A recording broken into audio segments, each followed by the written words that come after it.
नमस्कार विद्यार्थी मित्रांनो, डबल ओ अकॅडमीच्या ई प्लॅटफॉर्मवरती तुमचं स्वागत आहे। तर या व्हिडिओच्या माध्यमातून आपण जाणून घेऊया, जर तुमचं बी फार्मसी किंवा डी फार्मसी झालेलं असेल तर तुम्हाला कोणत्या गव्हर्नमेंट जॉबच्या संधी आहेत, कोणत्या अपॉर्च्युनिटीज आहेत। तर हा पुढील व्हिडिओ तुम्ही संपूर्ण पहा। त्याआधी फार्मसीच्या बॅचेस आपल्या अकॅडमीमध्ये सुरू आहेत, ऑनलाईन बॅचेस आहेत या। तुम्ही त्याचबरोबर आपण स्टुडंटला देणार आहोत PYQचं एक प्रॉपर ॲनालिसिस, त्यांचं एक्सप्लेनेशन आणि त्याचे सोल्युशन्स आपण स्टुडंटला अवेलेबल करून देणार आहोत। सर्व विषयांचे रेकॉर्डेड लेक्चर देणार आहोत। जे काय लेक्चर्स होतील ते ऑनलाईन फॉर्मॅटमध्ये होणार आहेत। त्याचबरोबर त्या स्टुडंटला रेकॉर्डेड व्हिडिओज हे मिळतील, ते अनलिमिटेड वेळेस पाहू शकतात। स्टुडंट्सला तांत्रिक प्रश्नांचा भरपूर सराव करून घेतला जाईल त्यांच्याकडून। ते पेपर कसे सॉल्व्ह करायचे, क्वेश्चनला कसं अप्रोच करायचं हे आपण स्टुडंट्सला शिकवणार आहोत। त्याचबरोबर त्यांना टेस्ट सिरीज, ई बुक्स आणि नोट्स हे सगळे मोफत प्रोव्हाइड केले जाते। ओके, त्याबरोबर व्हिडिओ डाउनलोड करण्याची पण सुविधा आहे। ओके, त्याबरोबर आपण लेक्चर ऑनलाईन अनलिमिटेड वेळेस ते पाहू शकतात। ठीक आहे, हे काही फीचर्स होते जे या बॅच मध्ये अवेलेबल आहेत। जर तुम्हाला या बॅच बद्दल अधिक माहिती हवी असेल तर तुम्ही या नंबरवरती संपर्क करू शकतात आणि अधिक माहिती मिळू शकता। ओके, तर डी फार्मसी किंवा बी फार्मसी तुमचं झालेलं असेल तर तुम्हाला कशामध्ये, कोणत्या गव्हर्नमेंट जॉब्स मध्ये संधी असू शकतात हे आपण इथे पाहणार आहोत। मग pharmacy graduates have wide scope, त्यांच्याकडे खूप जास्त स्कोप आहे जर त्यांच्याकडे बी फार्मसी किंवा डी फार्मसीची डिग्री असेल। ठीक आहे, आता जॉब्स कशामध्ये अवेलेबल आहेत? हॉस्पिटल्स मध्ये आहेत, रेल्वेज मध्ये आहेत, डिफेन्स मध्ये आहेत, रेग्युलेटरी डिपार्टमेंट्स मध्ये पण आहेत आणि पब्लिक सेक्टर युनिट्स मध्ये हे जॉब्स अवेलेबल आहेत फार्मसी स्टुडंटसाठी। ठीक आहे, government jobs provide stability and good salary. जर तुम्ही फार्मसी केलेलं असेल तर गव्हर्नमेंट जॉब बद्दल तुम्ही विचार का करावा, असा जर प्रश्न तुमच्या मनामध्ये असेल तर याच्यामध्ये एक चांगली स्टॅबिलिटी आहे, एक चांगलं पे आहे आणि तुम्हाला याबरोबर पेन्शन्स पण आहेत। ओके, म्हणून जर तुम्ही फार्मासिस्ट असाल किंवा फार्मसीमध्ये तुमची डिग्री असेल तर तुम्ही या गव्हर्नमेंट जॉब बद्दल नक्की विचार करू शकता।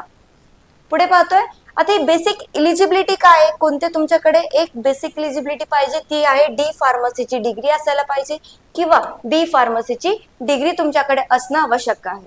त्याबरोबर पाहताय तुम्ही जर जनरल कॅटेगरीचे असाल तर तुमचं एज लिमिटेशन जे रिक्वायर्ड आहे ते 18 to 37 इयर्स आहे। त्याचबरोबर रिझर्व कॅटेगरीचे जर तुम्ही असाल तर तुम्हाला याच्यामध्ये काही एज रिलॅक्सेशन मिळू शकतं। मेजर गव्हर्नमेंट जॉब्स प्रोफाईल, कोणत्या जॉब प्रोफाईल्स आहे याच्यामध्ये? एक तर आहे गव्हर्नमेंट हॉस्पिटल्स, त्याच्यामध्ये फार्मासिस्ट, गव्हर्नमेंटचे जे हॉस्पिटल्स आहेत त्याच्यामध्ये pharmacist. Okay, railway pharmacist, ESIC pharmacist, AIIMS pharmacist, drug inspector. Okay, pharmaceutics in arm forces, जे काय आपण डिफेन्स मध्ये पाहिलं होतं ते कशामध्ये? फार्मासिस्ट इन आर्म फोर्सेस मध्ये आहे।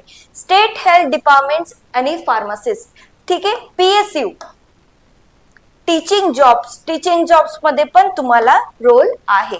ओके, हे यामध्ये आपण काही पाहिलं की याच्यामध्ये कोणते जॉब्सच्या प्रोफाईल्स तुम्हाला मिळू शकतात। इम्पॉर्टंट गव्हर्नमेंट एक्झाम, मी मागच्या लेक्चर मध्ये तुम्हाला एक प्रॉपर डिटेल लेक्चर मध्ये सांगितलंय, त्या व्हिडिओ मध्ये सांगितलंय की कोणत्या एक्झाम्स असतात, कोण कंडक्ट करतं, त्यांचे एज लिमिटेशन्स काय आहे, त्यांचा सिलेबस काय आहे आणि त्याचबरोबर त्यांचे एज लिमिटेशन्स पण काय आहेत, मी तुम्हाला त्या लेक्चर मध्ये सांगितलेलं आहे। तर इथे आपण एक शॉर्ट ओव्हरव्ह्यू घेतोय, या कोणत्या एक्झाम्स आहेत।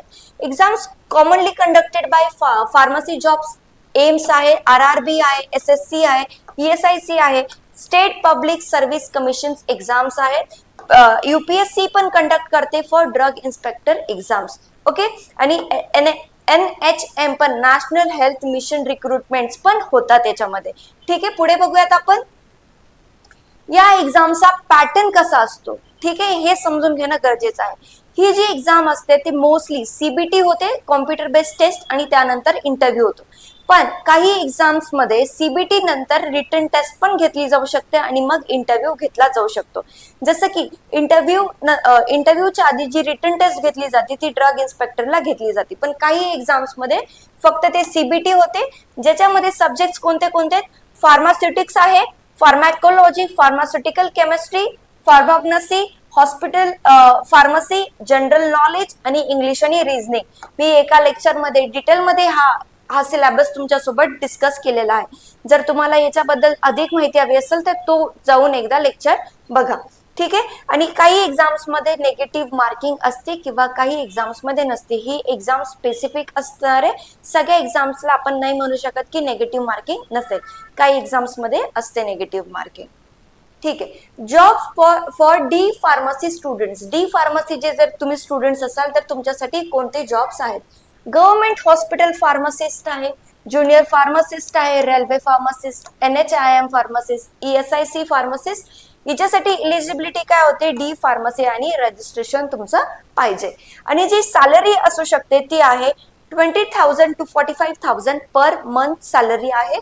त्याच्यासोबत तुम्हाला काही अलाउन्सेस मिळतात, काही तुम्हाला DRNs अलाउन्स पण मिळतात. ओके. आणि हे जे jobs for B pharmacy students आहेत त्याच्यामध्ये काय ज्या अपॉर्च्युनिटीज आहेत त्या आहेत drug inspector, quality control officer, research assistant, teaching assistant आणि PSU जॉब्स याच्यामध्ये तुम्हाला मिळतात. याच्यामध्ये सॅलरी आहे 30,000 to 80,000 पर मंथ. ओके.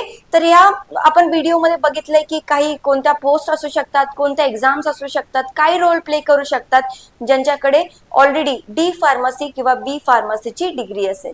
जर तुम्हाला या एक्झामचं प्रिपरेशन करायचं असेल तर आमच्या अकॅडमीमध्ये या बॅचेस अवेलेबल आहेत ज्याच्यामध्ये आपण स्टुडंट्सला सगळे फीचर्स देणार आहोत. त्यांच्याबरोबर एक लाईव्ह डिस्कशन, लाईव्ह इंटरॅक्शन करून घेणार आहोत. जर तुम्हाला एक चांगलं प्रिपरेशनसाठी प्लॅटफॉर्म हवा असेल तर हा एक बेटर प्लॅटफॉर्म तुम्हाला ऑपॉर्च्युनिटी देईल ही एक्झाम क्लिअर करण्याचा. थँक्यू.